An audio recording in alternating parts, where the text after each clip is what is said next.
হ্যাঁ বো, কি এত বসে বসে ভাবছো বলো না? হ্যাঁ কি আর করবে ব, এই জল পড়ছে আর এই একটা বিয়া ঘর, কি করে ভোজ খেতে যাব আমি সেইটাই ভাবছি।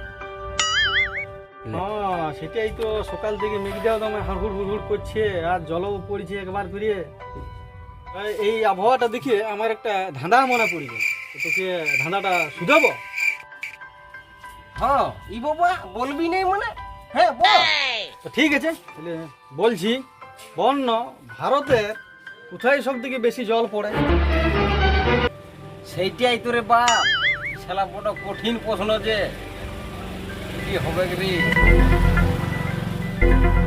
না ব, এইটা আমি কোনো ফেচাঙে পড়ে গেলাম যে রে, এটা কি প্রশ্ন?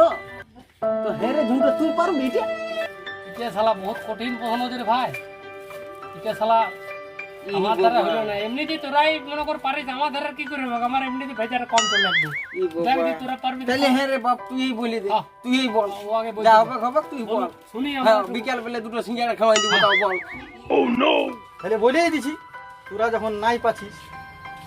হ্যাঁ রে, আড়িয়া গরুর দলগুলো সব জল বৃষ্টিগুলো মাটিতেই পড়ে রে।